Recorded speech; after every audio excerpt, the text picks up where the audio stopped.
Shalom, salam sejahtera bagi Bapak Ibu Saudara-saudara, anak-anak yang dikasihi oleh Tuhan Yesus Kristus.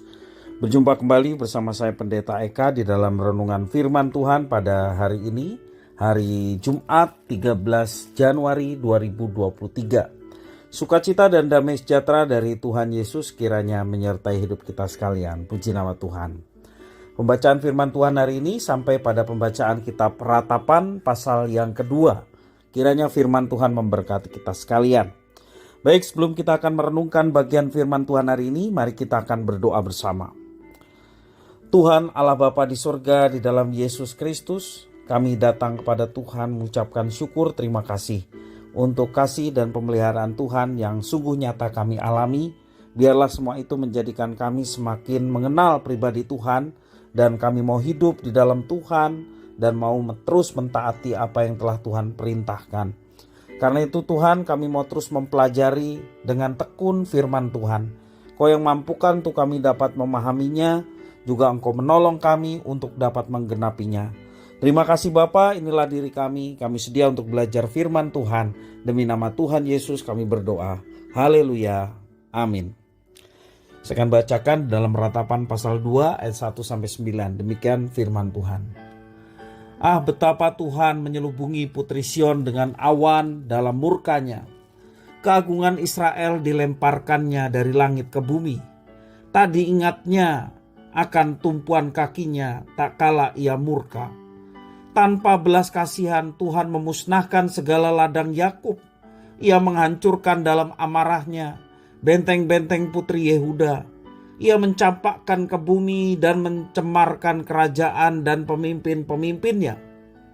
Dalam murka yang menyala-nyala, ia mematahkan segala tanduk Israel, menarik kembali tangan kanannya pada waktu si seteru mendekat, membakar Yakub laksana api yang menyala-nyala yang menjilat ke sekelilingnya. Ia membidikan panahnya seperti seorang seteru dengan mengacungkan tangan kanannya, seperti seorang lawan membunuh segala yang menyenangkan mata dalam kemah Putri Sion, memuntahkan geramnya seperti api. Tuhan menjadi seperti seorang seteru. Ia menghancurkan Israel, meremukkan segala purinya, mempuingkan benteng-bentengnya, memperbanyak susah dan kesah pada Putri Yehuda. Ia melanda kemahnya seperti kebun, menghancurkan tempat pertemuannya. Di Sion, Tuhan menjadikan orang lupa akan perayaan dan Sabat, dan menolak dalam kegeraman murkanya raja dan imam. Tuhan membuang mezbahnya, meninggalkan tempat kudusnya, menyerahkan ke dalam tangan seteru tembok puri-purinya. Teriakan ramai mereka dalam bait Allah seperti keramaian pada hari perayaan jemaah. Tuhan telah memutuskan untuk mempuingkan tembok Putri Sion. Ia mengukur semuanya dengan tali pengukur. Ia tak menahan tangannya untuk menghancurkannya. Ia menjadikan berkabung tembok luar dan tembok dalam. Mereka merana semua. Terbenam gapura-gapuranya di dalam tanah. Tuhan menghancurkan dan meluluhkan palang-palang pintunya. Rajanya dan pemimpin-pemimpinnya berada di antara bangsa-bangsa asing. Tak ada petunjuk dari Tuhan. Bahkan nabi-nabi tidak menerima lagi wahyu daripadanya. Bapak Ibu Saudara-saudara yang dikasihi oleh Tuhan, di dalam kitab Ratapan pasal yang kedua ini berisi murka Tuhan terhadap Sion, umat Allah, karena pengkhianatan mereka terhadap Tuhan. Murka tersebut tidak bisa dihindari. Tuhan menghempaskan kemuliaannya dikatakan, dan melemahkan kekuatan Yerusalem.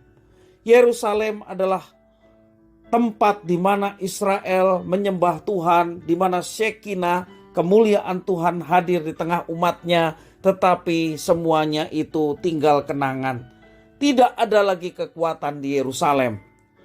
Semua simbol relasi antara Tuhan dan umatnya seperti bait Allah, mezbah, para pemimpin Yehuda, para imam, demikian juga tembok yang mengelilingi kota, semua dimusnahkan, tidak ada yang luput dan tidak ada yang tidak dimusnahkan. Semua dimusnahkan. Akibatnya penduduk Yerusalem mengalami penderitaan yang luar biasa. Digambarkan di dalam ayat yang ke-10 sampai yang ke-17 bagaimana penduduk Yerusalem mengalami penderitaan. Mereka diserbu, mereka dianiaya, ditindas, dan dibunuh oleh bangsa Babel. Dalam ayat yang ke-17 dikatakan, Tuhan telah menjalankan yang dirancangkannya. Ia melaksanakan yang difirmankannya, yang diperintahkannya dahulu kala. Ia merusak tanpa belas kasihan. Ia menjadikan si seteru senang atas kamu. Ia meninggikan tanduk lawan-lawanmu. Pengkhianatan itu terjadi oleh karena para nabi palsu Israel telah memberikan penglihatan yang palsu. Mereka selama ini tidak menegur kesalahan bangsa Yehuda. Mereka tidak menggiring umat untuk bertobat. Sebaliknya, membiarkan mereka untuk terus melakukan kejahatan di mata Tuhan. Pada akhirnya Tuhan pun meninggalkan umatnya karena dosa telah menyebabkan dirinya menarik semua nubuat dan penglihatan. Dalam ayat yang ke-9 mengatakan demikian. Hal ini menjadi peringatan bagi umat di segala zaman, termasuk bagi kita yang hidup di zaman sekarang. Roh Kudus bisa menghentikan manifestasi berbagai karunia dan karya ajaib dalam diri orang percaya apabila mereka tidak lagi mencari dahulu kerajaan Allah dan berkompromi dengan dosa, terus-menerus mendukakan Roh Kudus. Karena itu ketika kita mendukakan Roh Kudus, tidak mau diingatkan oleh kebenaran firman Tuhan, maka seringkali kita tidak mendapatkan karunia atau manifestasi dari Roh Kudus yang tinggal dalam diri kita untuk dapat melakukan pelayanan. Bapak Ibu Saudara-saudara, meskipun ratapan ini ditutup dengan perasaan putus asa, namun di tengah situasi seperti itu, umat diajak untuk membuka diri dan berteriak kepada Tuhan dengan tangisan penyesalan sambil berharap pada belas kasihan Tuhan yang mengampuni dan menolong mereka. Ayat 18-22, demikian firman Tuhan. Berteriaklah kepada Tuhan dengan nyaring, hai putri Sion. Cucurkanlah air mata bagaikan sungai siang dan malam. Janganlah kau berikan dirimu istirahat. Janganlah matamu tenang. Bangunlah, mengeranglah pada malam hari. Pada pergumulan giliran jaga malam, curahkanlah isi hatimu bagaikan air di hadapan Tuhan. Angkatlah tanganmu kepadanya demi hidup anak-anakmu yang jatuh pingsan karena lapar di ujung-ujung jalan. Lihatlah Tuhan dan tiliklah kepada siapakah engkau telah berbuat ini.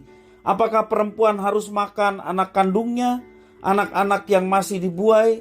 Apakah dalam tempat kudus Tuhan harus dibunuh imam dan nabi? Terbaring di debu jalan pemuda dan orang tua. Darah-darahku dan teruna-terunaku gugur oleh pedang. Engkau membunuh mereka tak kala engkau murka. Tanpa belas kasihan engkau menyembelih mereka. Seolah-olah pada hari perayaan engkau mengundang semua yang kutakuti dari sekeliling. Tak kala Tuhan murka, tak ada seorang yang luput atau selamat. Mereka yang kubuai dan kubesarkan dibinasakan seteruku. Bapak Ibu Saudara-saudara yang dikasihi oleh Tuhan, walaupun Tuhan bertindak keras di dalam ratapan pasal 2 ini, tetapi kita memperhatikan bahwa Ia tidak pernah menyangkal kasih setianya. Pengharapan itu terjawab tuntas dalam kematian dan kebangkitan Kristus. Murka Tuhan telah ditanggung oleh Kristus. Itu sebabnya di dalam Kristus ada kasih, pengampunan, dan pemulihan. Bapak Ibu Saudara-saudara yang dikasihi Tuhan, kita yang percaya kepada Kristus, marilah kita bertekad untuk tidak kompromi lagi dengan dosa dan sungguh-sungguh mencari Tuhan. Janganlah kita jemu-jemu untuk saling mengingatkan supaya kita tidak terus terjatuh dalam dosa. Namun, Janganlah juga hal itu membuat kita takabur. Jagalah kesetiaan kepada Tuhan agar kita selalu terpelihara dalam kasih dan rahmat Tuhan.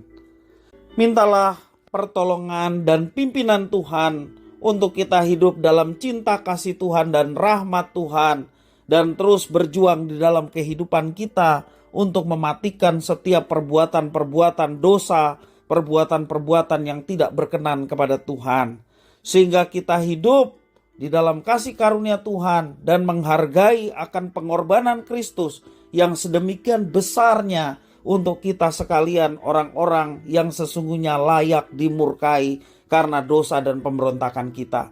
Sekali lagi, marilah kita hidup di dalam kasih karunia Tuhan dan terus meminta pimpinan Tuhan agar kita dapat melaksanakan apa yang diperintahkannya dan bukan menjadi seteru-seterunya yang tidak mau dengar-dengaran firman Tuhan dan terus berjalan sesuai dengan keinginan dan kemauan dosa.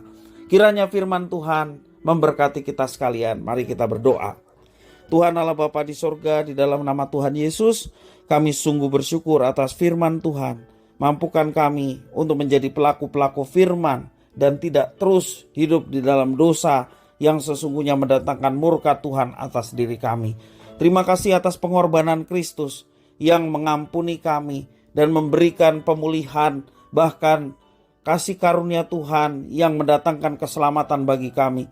Terima kasih atas semuanya itu, dan kami tidak mau sia-siakan itu, mau terus hidup di dalam kasih-Mu dan menerapkan apa yang Tuhan telah perintahkan dalam hidup kami. Terima kasih Bapa, demi nama Tuhan Yesus kami sudah berdoa. Haleluya. Amin.